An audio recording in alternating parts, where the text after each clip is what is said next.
Qual que é a diferença fundamental para um roteirista entre ficção e documentário? Porque, por exemplo, no velho documentário, eu ficava olhando assim, e eu sempre imaginando você trabalhando, né?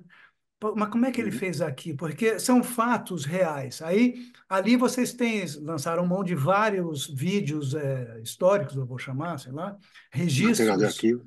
material de arquivo, muitos, muito. E como é que o roteirista tem que se comportar? Porque é fácil a gente achar que é uma amarra. Você tem que ficar amarrado por causa do fato e tal. Mas isso é verdade? Não, não é bem assim, né? Ou é?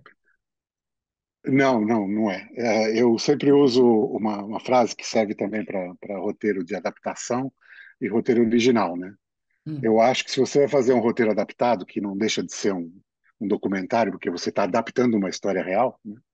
Você tem que ter o descompromisso gentil com a obra original, né? Ou seja, se você for respeitar muito a obra original, você vai fazer uma coisa quadrada, encaixotada, engessada, né? Você vai repetir, talvez, uma fórmula que o jornalismo usa, né? Quando você vai levar um documentário para o cinema, eu acho que você pode, enfim, ser mais subjetivo, ser menos didático, menos professoral, né? E mais Mais idílico, poético? mais subjetivo, mais poético, mais lírico.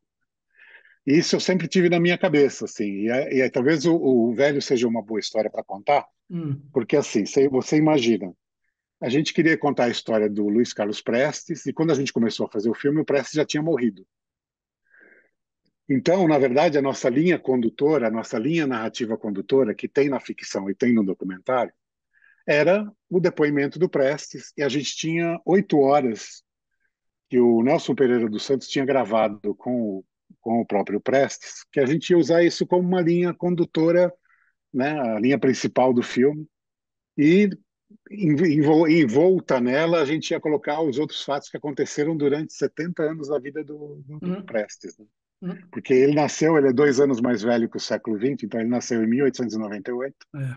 e morreu em 1990, com 92 anos. Viveu para burro. Então, e assim, se você for ver, desde 24, né, quando ele sai do exército e começa a fazer a coluna Prestes, a marcha da coluna Prestes, Hum.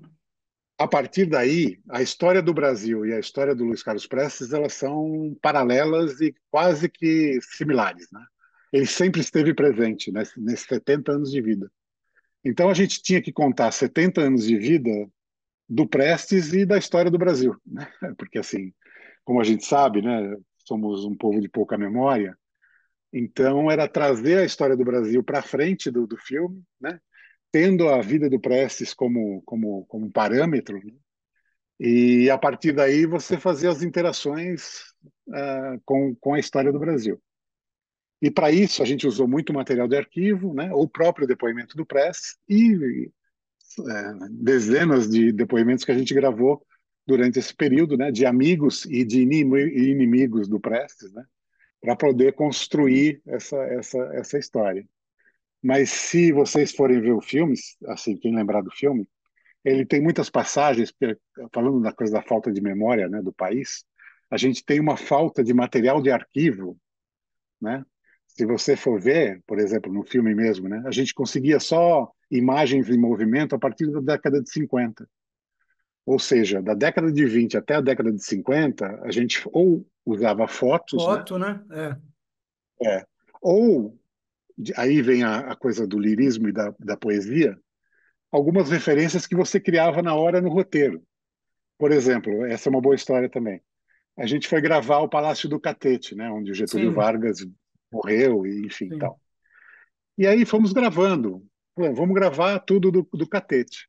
Aí quando chegou no quarto do Getúlio Vargas, onde ele se matou, Hum. eu falei, vamos fazer o seguinte, vamos fazer uma câmera meio que invisível, um personagem meio invisível, que a câmera acompanha esse personagem até a cama. Aí quando ele for sentar na cama, a câmera abaixa, como se estivesse acompanhando esse personagem invisível, e a gente conta a história da noite em que o Getúlio Vargas se deu um tiro. Uhum. Ou seja, você poderia ver o Getúlio Vargas, apesar de não estar enxergando ninguém, mas era uma indução, né, narrativa porque a gente estava dentro do quarto onde esse fato ocorreu. Mas isso era uma câmera subjetiva, não? Ou tinha Não, um personagem?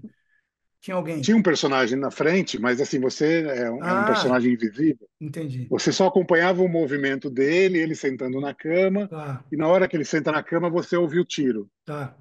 E aí vai para o enterro e tal. Era uma maneira narrativa, idílica, de contar o suicídio do Vargas, né? Uhum, Quando a gente estava indo embora, a gente viu que no salão de jantar do palácio tinha um lustre de cristal imenso.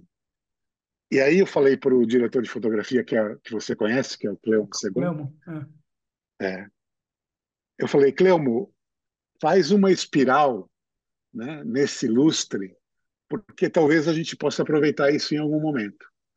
E em determinado momento do filme, eu precisava contar o envolvimento do Prestes com os tenentistas, com Getúlio Vargas, com a esquerda, com o comunismo. E aí eu usei aquela coisa do João Cabral de Melo Neto, né, da quadrilha, Hum. falando assim: Getúlio Vargas gostava muito de Prestes, que gostava dos tenentes que se aliaram a Getúlio, que não suportava o comunismo, que já não... Ou seja, criei É um uma texto que é espiral. uma quadrilha e usei a imagem da espiral no lustre. Aí você vai falar, bom, mas aí é uma inspiração, né? Não sei, eu vi aquele objeto e eu falei assim, isso vai ser importante. Ou E é seja, importante até, oh, fala, desculpa, fala.